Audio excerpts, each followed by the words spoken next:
Hello and welcome to another episode of Today's Technology. If you ever seen any videos on Facebook or YouTube with prominent figures such as actors or CEO of big business companies, and it seems like they're telling you about their company, about some platform that they're a part of, and if you sign up with them that you'll probably be able to make hundreds of dollars each day or thousands of dollars. Or have you ever seen videos of persons out there saying something that they probably wouldn't necessarily be saying? You've probably found yourself watching what they call a deep fake video, and in this video I'm trying to bring awareness to what deep fake videos are and the potential for what it could do out there. Persons are going around scamming individuals and getting money from them and blackmailing them.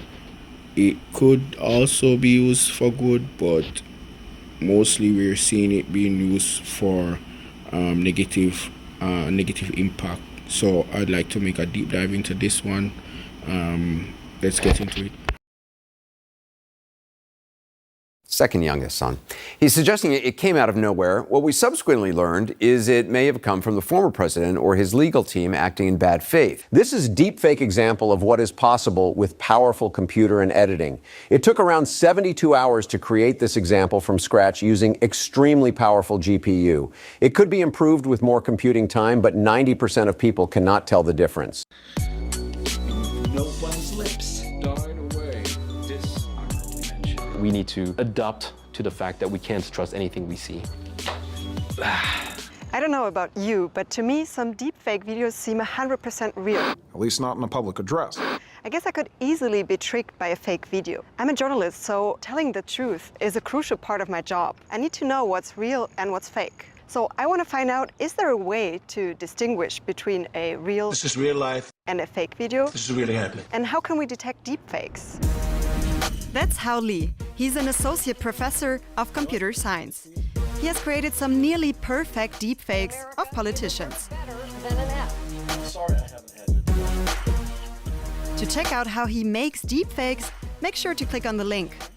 Very soon, they will become so hard to detect that you have to take a different approach. One of the most disturbing problems right now, if you do things like revenge porn, right? So if you insert someone's face into pornography, that's something that was hardly possible before. The problem with videos is that, as opposed to just images, is that videos are really something that was always used to convince people of, this is what really happened.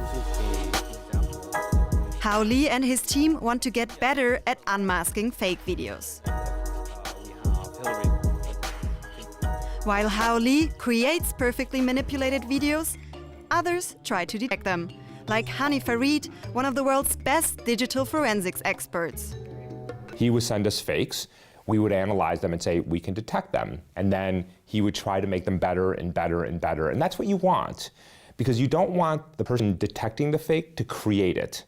You want somebody who's very good at creating fakes, who's trying to fool you to create that data, because that means we're going to push our algorithms for detection much, much further. Farid's team analyzed videos of politicians to study their facial characteristics. Unlike deepfakes, their method is not based on artificial intelligence. We try to understand, how do people move? How does the mouth move? How does the expressions change? In part because we think that those are properties of the video that the machine learning can't currently analyze, and that means we're less vulnerable to counterattack. So anytime you build forensic techniques, you always have to ask yourself, how will this be used to make better fakes? The different lines and dots visualize aspects like the movement of the head, different expressions, and the direction of the eyes. Farid compares the real and the fake video to unmask anomalies in the deepfake. The method detects up to 96% of manipulated videos. But what if there's a perfectly manipulated video of you or me on the internet? How would people know that it's fake? One idea for the future is to include detection tools in the social network's algorithms. Tech giants like Facebook and Microsoft have released datasets for researchers to work with. But for now, we need to look at the weak spots. Because the deepfakes are being made frame after frame after frame after frame, sometimes there's little slips between the frame, like the face jiggles a little bit. If you watch the video at full speed, you may not see it, but if you slow it down frame to frame to frame, sometimes you see these little glitches. The pit of freshness. Doom delivered. But sometimes you just don't. Deepfakes are getting better and better. Yes, this is real life. This is really happening. How Lee thinks it's only a matter of time for the perfect deepfake to arrive, making detection even harder. What people need to do is, for example, trust where the source comes from. Use common sense to even see if this is something that is even plausible to you. Maybe that's one of the, at least the most positive things about the spread of disinformation, because it forces us to think. Detecting deepfakes is a tough task. Are you worried that you won't be able to tell a real video from a fake one? How do you feel about it? Or do you think it's not going to be that bad? Let us know in the comments. And thanks for watching. We're entering an era in which our enemies can make it look like anyone is saying anything at any point in time. Is anything more sad and lame, contemptible, beneath disdain? In short, And one last point, most of these persons that are making these videos seem to not have a very good command of the English language. So listen out carefully. There are a few blunders in terms of pronunciation or how the words are used in the sentences. So those might also be a giveaway. Continue to keep your head on a swivel out there, guys, and stay tuned.